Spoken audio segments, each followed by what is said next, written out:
क्या हुआ, भगवान को लगा कि ये सुदामा मेरे पास कभी आई है तो संभव नहीं है, मुझे ही सुदामा के पास जाना पड़ेगा।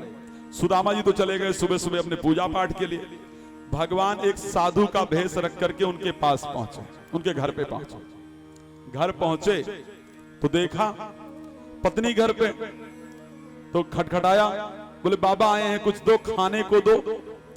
तो उनकी पत्नी बाहर आई, बोले बाबा हमारे घर पे तो खाने को है नहीं, ये बच्चे हैं, इन बच्चों के लिए तो खाने को है नहीं, आपको कहां से दे दूं। बोले क्या बात कर रही हो, तुम्हारे घर में खाने को नहीं है?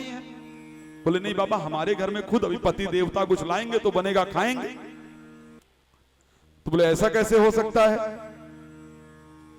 तुम्हारे पति, अच्छा कितने बच्चे हैं तुम्हारे, थोड़ा जानकारी लेना शुरू कर, कितने बच्चे हैं तुम्हारे, बच्चे बताए। अच्छा तुम्हारे ग्रह तो ठीक ठाक दिख रहे हैं, तुम्हारी उठक बैठक तुम्हारे यहां तो बड़े बड़े लोगों से होनी चाहिए। फिर उन्होंने कहा प्रभु मेरे पति की उठक बैठक किसी बड़े लोगों से नहीं है। बोले नहीं नहीं ऐसा हो ही नहीं सकता है, चलो जरा अपना हाथ दिखाओ। भगवान क्या करते हैं, हाथ देखते हैं सुदामा जी की पत्नी का।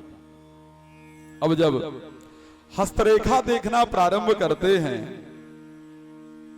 तो कहते हैं एक बात बताओ, तुम्हारे पति का संबंध पक्का किसी बड़े राजा से, पक्का तुम्हारे पति किसी बड़े राजा के साथ पड़े, मित्रता है किसी से।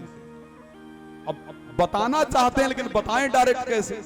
तो बोली प्रभु मेरे पति किसी बड़े बड़े आदमी को नहीं जानते, किससे उनका? बोले कृष्ण नाम का कोई सखा पक्का उनका रहा हो। अब याद दिला करके इतना बोले हम तो चलते हैं, बाकी देख लेना। शाम को जब आए तो बोले एक बात बताओ प्रभु, स्वामी एक बात बताओ। बोले क्या? बोले कृष्ण तुम्हारे सखा है ना, उनके साथ आपने पढ़ाई किया है ना। तो बोले देवी तुम्हें कैसे पता ये बात? अब वो द्वारिका के राजा हैं, हाँ कृष्ण मेरे सखा हैं, लेकिन वो द्वारिका के राजा हैं, मैं अपनी कुटिया का राजा हूं। जब शाम को आए तो पत्नी ने कहा आपके पति हैं कृष्ण, आपके मित्र हैं कृष्ण। बोले देवी ये तो मुझे याद है, मेरे मित्र हैं कृष्ण, लेकिन आज तुमने मेरे सखा की, परमात्मा की याद दिलाई है। पत्नी का कार्य यह है कि वो अपने पति को सतमार्ग पर चलाने का प्रयास करे। जैसे ही याद दिलाया, तो कभी उनसे आपका मिलने का मन नहीं करता कि अपने सखा से कभी मिलने के लिए जाओ? बोले देवी मन तो बहुत करता है लेकिन जा नहीं पाता हूं। बोले तो एक बार जाने का तो प्रयास करो। जब कहते मैं जाऊं जरूर देवी, लेकिन अगर अपने मित्र के पास जाया जाए तो खाली हाथ नहीं जाना चाहिए, नियम है। कभी गुरु के पास जाओ, पिता के पास जाओ, मित्र के पास जाओ तो खाली हाथ नहीं जाना चाहिए, यह शास्त्र का नियम है। तो बोले आप चिंता मत करो, आप जाने को तैयार हो। बोले वो राजा है, मैं उनके लिए क्या लेकर जा सकता हूं? बोले आप उसकी चिंता मत करो, आप जाने को तैयार हो, क्या ले जाना है उसकी व्यवस्था मैं कर दूंगा। जब तैयार हुए जाने के लिए तो 5 घर से, एक ही जगह से मांगे तो उतना चावल मिल जाए, लेकिन अगर एक जगह से चावल आएगा तो भगवान समझ कैसे पाएंगे। इसीलिए आज के दिन चावल लाने की प्रक्रिया है, बड़ी माताएं बहनें बहुत चावल लेकर के आई।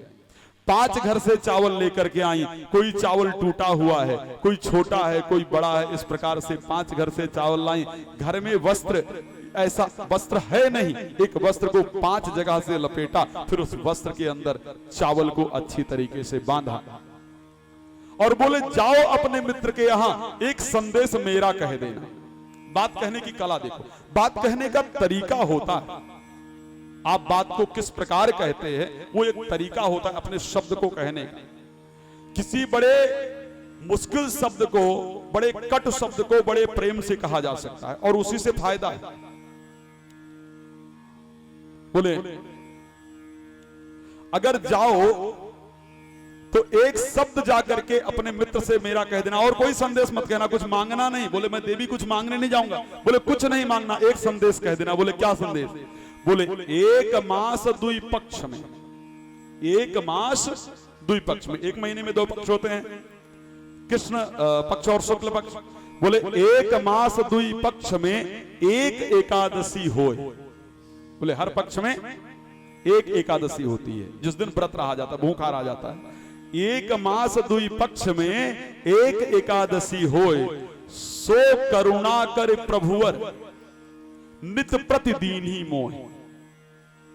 बोले एक महीने में 2 पक्ष में एक एकादशी होती है, जिस दिन व्रत होता है, लेकिन प्रभु आपने हम पर इतनी कृपा की है कि हमारी तो प्रतिदिन ही एकादशी ही होती है, रोज ही व्रत होता।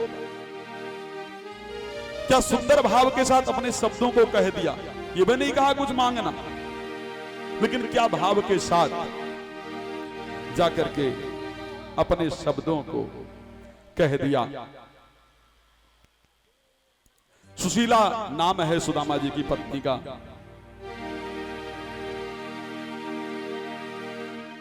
जब सुदामा जी जाते हैं तो सुशीला जी एक प्रार्थना करती हैं, भगवान कृष्ण को याद करते हैं। मुझे लगता है कि 7 दिन आप लोगों ने भागवत सुनी है, और आज इस 7वें दिन अपने अपने जो मन की कामना है, जो जो दुख है, वो भगवान को, जो भी इच्छा है, जो हमारी कामना है, जो हमारी प्रार्थना है, वो हम भगवान को वास्तविकता में सुना दें।